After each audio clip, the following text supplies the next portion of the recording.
Morning children. सबसे पहले तो आप सभी बच्चे रोज़ की तरह अपना अटेंडेंस बना लें और इसे बनाने का प्रोसेस आप सभी बच्चों को पता है। बस इसी प्रोसेस के अकॉर्डिंग अटेंडेंस बनाइए, फिर हम लोग आज की पढ़ाई को शुरू करेंगे। सभी बच्चों का अटेंडेंस बन गया होगा तो सभी बच्चे अपनी जिनके पास बुक है एसएसटी की वो बच्चे बुक ओपन कर लेंगे, पेज नंबर 113। और जिन बच्चों के पास बुक नहीं है वो बच्चे नोटबुक ओपन कर लेंगे। ओके, क्योंकि आज हम लोग जो question very short answer type question है, यानी कि गिव वन वर्ड, यानी कि इन प्रश्नों का उत्तर मतलब answer the flowing question in 1 और 2 वर्ड्स, यानी कि इन प्रश्नों का उत्तर हमें 1 या 2 शब्दों में देना है, वो क्वेश्चन करेंगे। ओके, यानी कि क्वेश्चन नंबर ई वो हम लोग बनाएंगे। तो बुक वाले बच्चे बुक में, नोटबुक वाले बच्चे नोटबुक में। क्लियर? लेकिन लिखाने से पहले और उसका आंसर लिखाने से पहले, उस क्वेश्चन को सॉल्व करने से पहले जो बातें रोज़ मैं आप लोगों को रिपीट करती हूँ वो बात को आज फिर से बोल दूँ कि जो बच्चे ऑनलाइन क्लास में प्रेजेंट नहीं रहते हैं वो बच्चे प्रेजेंट रहा करें, और जो बच्चे प्रेजेंट रहते हैं वो दूसरे बच्चे यानी कि अपने क्लासमेट्स, अपने फ्रेंड्स को प्रेजेंट रहने के लिए बोला करें। क्लियर? और प्रेजेंट का मतलब है कि आपके क्लास की वीडियो जितनी देर की होती है उतना पूरा देर तक आपको वीडियो देखना है, और वीडियो के दौरान आपके टीचर्स आपको जो बोलते हैं वो बात आपको पूरा करना है, मानना है। बात या काम समझते हैं ना कि क्या बोलते हैं, मतलब पढ़ाई लिखाई से जुड़ी हुई चीज़ें। और जिन बच्चों के पास अपनी किताबें नहीं हैं वो बच्चे अपनी किताबें ख़रीदवा लें, क्योंकि आप लोग इतने बड़े, इतने समझदार तो हैं ही, और आप समझ रहे हैं कि किताब नहीं रहने से आपको क्या परेशानियां आ रही है और क्या आपको दिक्कत हो रहा है पढ़ाई लिखाई करने में। तो सभी बच्चे जिनके पास जो चीज़ की कमी है, किताब की कमी है, चाहे वो ऑनलाइन क्लास में प्रेजेंट नहीं रह रहे हैं या प्रेजेंट रहते हैं, अटेंडेंस बनाते हैं, आउट हो जाते हैं क्लास से, तो ये सारी चीज़ जो नहीं करते हैं वो सभी बच्चे ये चीज़ को अपनाएंगे। मेरी बातों को समझिए, इस पर ध्यान दीजिए और इस बात को पूरा करने की कोशिश कीजिए, ज़रूर पूरा कीजिए। ओके, चलिए हम अपनी पढ़ाई शुरू करते हैं। तो हम लोग क्वेश्चन नंबर क्या बनाएंगे? तो हम लोग क्वेश्चन नंबर ई बनाएंगे।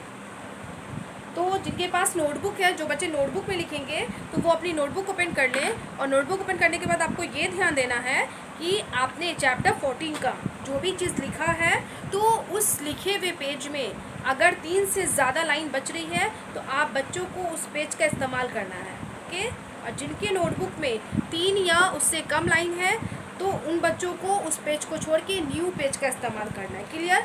हाफ पेज वाले बच्चे क्या करेंगे, तो वो जो चीज़ लिखा हुआ है उसके नीचे स्केल की हेल्प से लाइन खींचेंगे, उसके बाद में एक लाइन में डेट, चैप्टर, रिमेंबर, दूसरी लाइन में हेडिंग और तीसरी लाइन से लिखना शुरू कर देंगे। और न्यू पेज वाले बच्चे क्या करेंगे, तो डेट, चैप्टर, रिमेंबर को नोटबुक में सबसे ऊपर फर्स्ट लाइन में हेडिंग और सेकेंड लाइन से लिखना शुरू कर देंगे। क्लियर? चलिए हम लिखना शुरू करते हैं।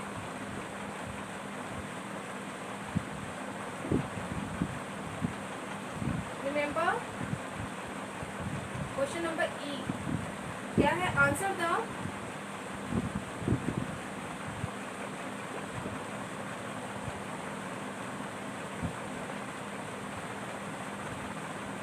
following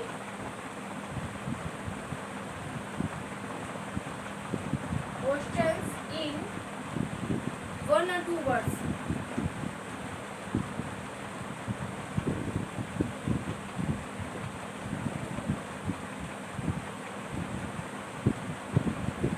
बोल रहा है answer the flowing questions in 1 और 2 वर्ड्स। इन प्रश्नों का उत्तर हमें 1 या 2 शब्दों में देना है।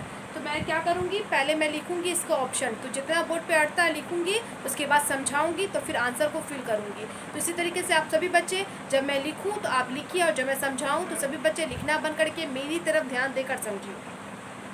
पहला है वो design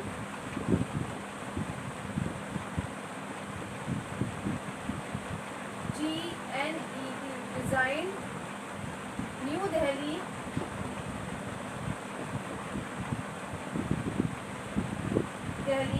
as the capital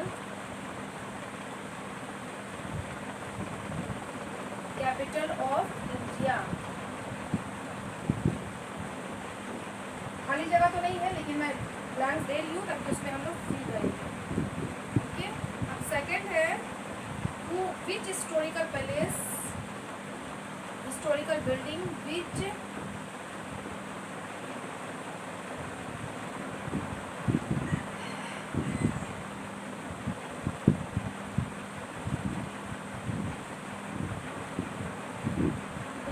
in Delhi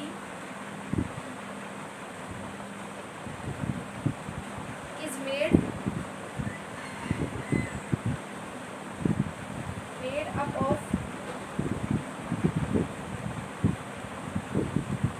red sandstone.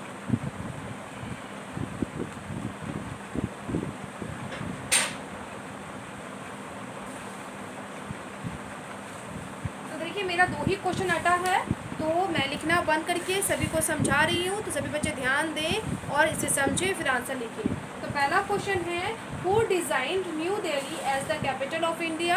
किसने न्यू दिल्ली को इंडिया की राजधानी, भारत की राजधानी बनाने के लिए डिज़ाइन किया, मतलब बनाया?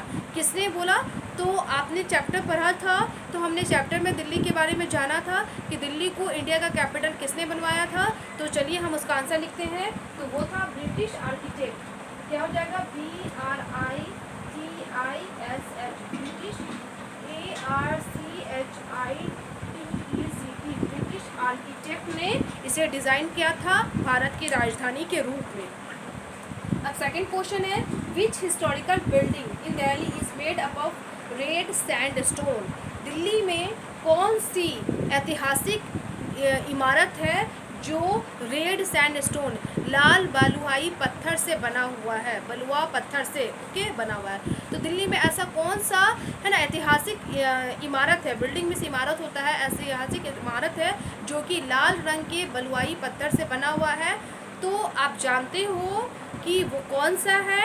यस, वो है रेड फोर्ट, यानी कि Lal Qila. Fort, FORT, fort means किला होता है, रेड मीन्स लाल, तो उसका नाम रेड फोर्ट है, यानी कि लाल किला है। क्योंकि वो लाल रंग के पत्थर से बना हुआ है, इसीलिए उसका नाम रेड फोर्ट है। उसके रंग पे उसका नाम पड़ गया है लाल किला, यानी कि वो लाल रंग का दिखता है। उसे कलर की ज़रूरत नहीं है, मतलब उसका पत्थर ही खुद लाल रंग का है, तो उसे कलर की ज़रूरत नहीं है कि उसे हमें कलर करना पड़े। ओके, तो हमारा ये क्वेश्चन 2 अट गया था, तो मैंने 2 ही क्वेश्चन लिखा, फिर लिखना बंद करके आपको समझाया ताकि आप इसका आंसर फिर कर लो। तो बुक वाले बच्चे तो बना ही हैं, क्योंकि मैंने उन्हें दिया था बनाने के लिए, तो वो बस आंसर को मैच करेंगे। और नोटबुक वाले बच्चे, यानी कि जिनके पास बुक नहीं है, तो वो बच्चे सेम मेरी तरह नोट करेंगे। तो इसे मैं वाइप करूँगी, तब नेक्स्ट क्वेश्चन लिखाऊंगी, क्योंकि बोर्ड पे स्पेस नहीं है। तो इसे वाइप करने से पहले एक बार फिर से समझा दूँ। तो पहला क्वेश्चन है, who designed New Delhi as the capital of India? New Delhi को इंडिया की राजधानी, भारत की राजधानी बनाने के लिए किसने डिज़ाइन किया?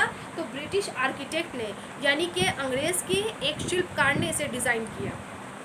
सेकंड क्वेश्चन है, विच historical building in Delhi is made up of red sandstone?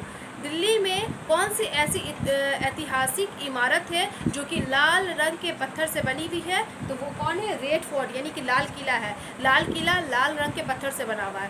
इसका बहुत महत्व है लाल किला का, क्योंकि इसमें हर साल इंडिपेंडेंस डे को, स्वतंत्रता दिवस को, हमारे देश के प्रधानमंत्री है ना, जो भी प्रधानमंत्री रहते हैं जिस साल, तो वो है ना फ्लैग होस्टिंग करते हैं और हमारे देश को संबोधित करते हैं रेड फोर्ट पे। ओके, ये है।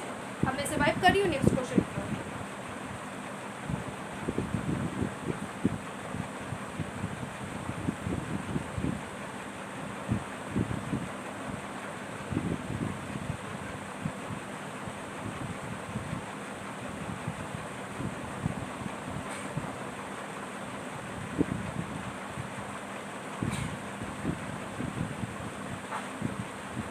क्वेश्चन नंबर 3, वो क्या है?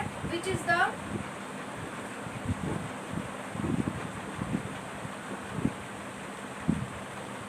बिगेस्ट मॉस्क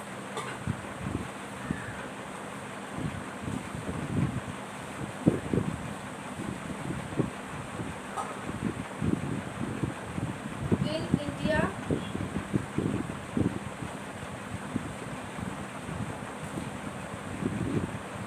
क्वेश्चन नंबर 4 है, नेम एनी टू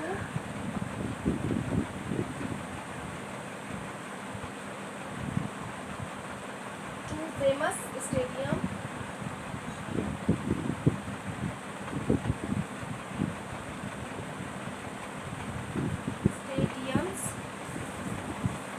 इन दिल्ली। तो देखिए इसके लिए 2 लाइन का जरूरत पड़ेगा, तो बुक वाले बच्चे बुक में लाइन खींच के ही आंसर लिखेंगे। तो देखिए मेरा 2 ही क्वेश्चन आता है तो मैं इसे लिखना बंद करके आपको समझा दूँ। सभी बच्चे ध्यान देंगे। क्वेश्चन नंबर 3 क्या है? Which is the biggest mosque in India?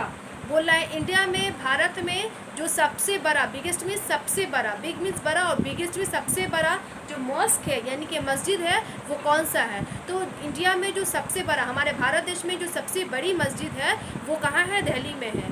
तो आप समझ ही गए होंगे, जैसे ही मैंने दिल्ली बोला तो आप समझ गए होंगे। तो दिल्ली में कौन सी मस्जिद है जो कि काफ़ी फेमस है और जिसमें कितना 20,000 से भी ज़्यादा सेवक एक समय में रह सकते हैं, मतलब नमाजी एक समय में नमाज़ पढ़ सकते हैं। तो वो कौन सी मस्जिद है? यस, उसका नाम क्या है? जामा मस्जिद, JAMA, जामा, MASJID,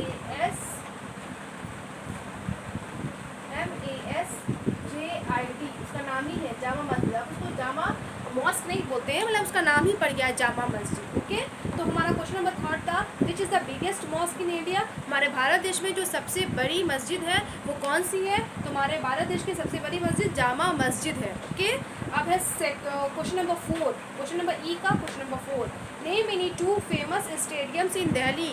दिल्ली के कोई भी 2 फेमस स्टेडियम का नाम बताना है। तो दिल्ली में तो बहुत सारे स्टेडियम है जो कि काफ़ी फेमस है, प्रसिद्ध हैं, लेकिन हमें उनमें से कोई भी 2 ही का नाम लिखना है। तो मैं जो 2 नाम लिख रही हूँ, अगर आप वो सेम लिखना चाहते हैं तो सेम लिखिए। अगर आप दूसरा चेंज करना चाहते हैं, मतलब मेरा वाला नहीं लिखना चाहते, कोई दूसरे स्टेडियम का नाम लिखना चाहते हैं जो कि दिल्ली में फेमस है, तो आप उसका नाम लिख सकते हैं। तो मैं लिखूँगी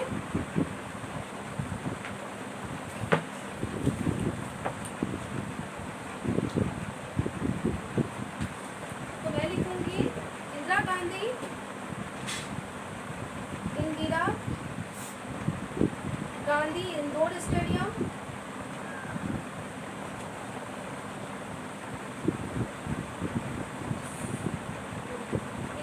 STADIUM। पहला हो गया, मतलब एक पूरा नाम है, मतलब 2 बोला, 2 फेमस स्टेडियम का नाम। तो पहला नाम हो गया Indira Gandhi indoor stadium. Okay, and second, and दूसरा है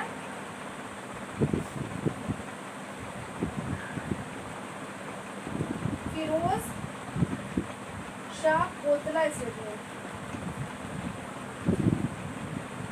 शाह कोतला स्टेडियम, STADIUM। तो आपको क्वेश्चन नंबर 4 क्या करा था? Name any 2 famous stadium in Delhi. Delhi के 2 प्रसिद्ध स्टेडियम का नाम लिखना है। तो फर्स्ट हो गया Indira Gandhi indoor stadium and यानी कि सेकंड फिरोज शाह कोतला स्टेडियम। तो ये 2 स्टेडियम हैं जो दिल्ली में काफ़ी फेमस है। तो अब क्वेश्चन नंबर ई का एक क्वेश्चन बच गया है, यानी कि क्वेश्चन नंबर 5 है ना, ऑप्शन नंबर 5। तो उसे मैं लिखाऊंगी, लेकिन बोर्ड पे स्पेस नहीं है तो इसे वाइप करूंगी तब वो लिखाऊंगी। तो उसे लिखाने से पहले इसे एक बार फिर से समझा दूँ। क्या है? Which is the biggest mosque in India? India में भारत देश के सबसे बड़े मस्जिद का नाम बताना है, यानी कि सबसे बड़ी मस्जिद भारत में कौन सी है? तो उसका नाम है जामा मस्जिद। जामा मस्जिद भारत की सबसे बड़ी मस्जिद है। इसके क्वेश्चन नंबर 4 है, name any 2 famous stadium in Delhi. Delhi के 2 प्रसिद्ध स्टेडियम का नाम बताना है। तो पहला है Indira Gandhi indoor stadium and second है फिरोज शाह कोतला स्टेडियम। अगर आपको ये नहीं लिखना, आप जवाहरलाल नेहरू स्टेडियम भी लिख सकते हैं, उसके बाद तलकोतरा स्टेडियम भी लिख सकते हैं। तो ये कुछ स्टेडियम है जो कि दिल्ली में काफ़ी फेमस है। ओके, और वाइप कर रही हूँ, next question लिखाऊंगी।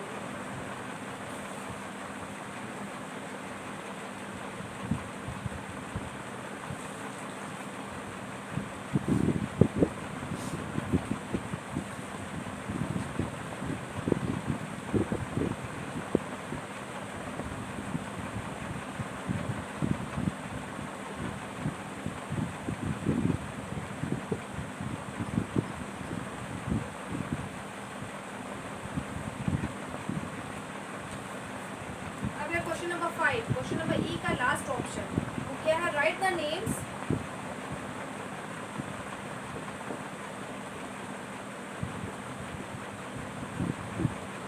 write the name of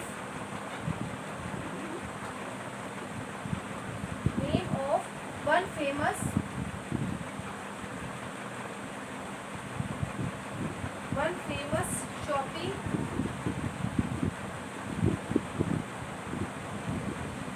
shopping center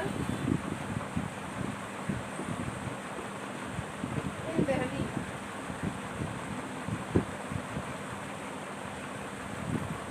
बोला है write the name of one famous shopping centre in Delhi.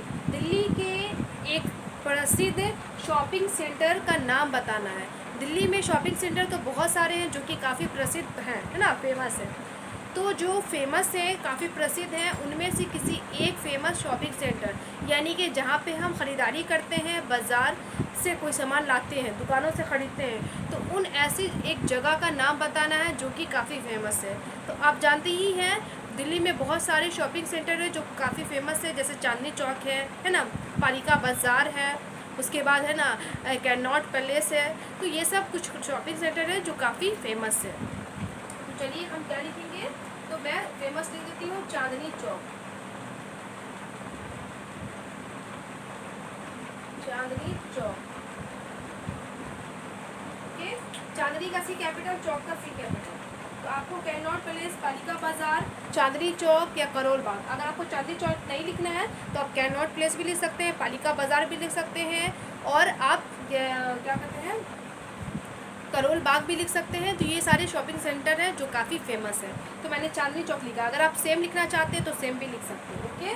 तो ये हमारा क्वेश्चन नंबर क्या हो गया, ई कंप्लीट हो गया। तो ये very short answer type question था। तो बुक वाले बच्चे बुक में बना लिए होंगे, नोटबुक वाले बच्चे नोटबुक में, बुक वाले बच्चे तो बनाए हैं, उनको मैच करना था। तो आप लाइन खींच के ही बनाइएगा ताकि सही लगेगा आंसर में। अब नेक्स्ट पेज ओपन कीजिए, पेज नंबर 114 यानी कि 114, जो कि यहाँ पे ये क्वेश्चन है, पिक्चर क्या है, पिक्टोरियल एनालिसिस है। तो वो क्या है, तो वो देख लेते हैं। यहाँ पे क्वेश्चन है identify these monuments and right their names in the blanks. बोल रहा है इन खाली जगहों पर, है ना, ये मतलब इन जो ये जो है इसको आइडेंटिफाई करना है, इसको पता लगाना इस पिक्चर को कि ये पिक्चर क्या है। और इस पिक्चर का जब आपको नाम पता चल जाएगा तो आपको क्या करना है, तो उस नीचे खाली जगहों में जो मतलब ये जो खाली जगह दिया हुआ पिक्चर के नीचे, इसमें उसका नाम लिखना है। तो पहला पिक्चर देख के बता सकते हैं वो किस जगह का पिक्चर है, उसका नाम क्या है, यस आप सभी बच्चे जानते हैं। सेकेंड क्या है, थर्ड क्या है। तो चलिए मैं यहाँ लिख देती हूँ, इसे वाइप कर रही हूँ।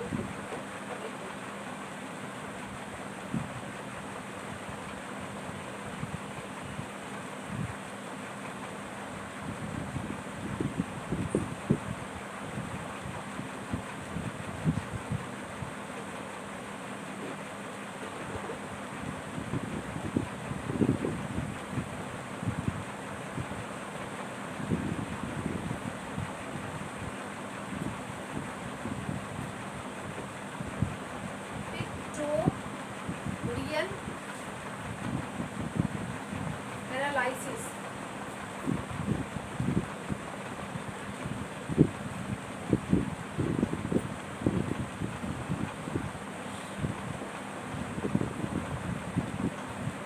क्वेश्चन है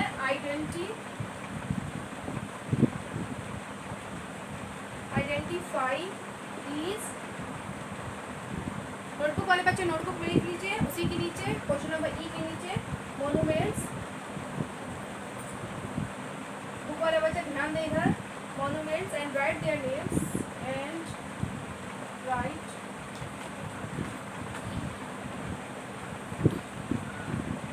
their names in the blank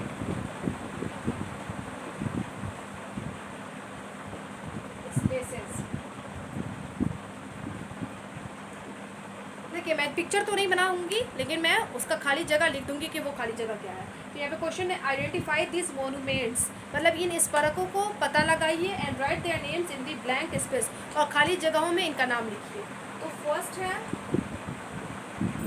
okay, मैं लाइन बनाएंगे लिखूंगी, ऐसे लिखूंगी। सेकंड है, मैं 1 2 3 डाल दे रही हूँ, ऑप्शन नंबर तो आप लिख सकते हैं। तो पहला में किस चीज़ का पिक्चर है, यस वो क्या है, कुतुब मीनार। तो QUTUB कुतुब मीनार, MINAR कुतुब मीनार का पिक्चर है। सेकंड है राष्ट्रपति भवन, RASHTRAPATI राष्ट्रपति भवन, PHAWAN भवन।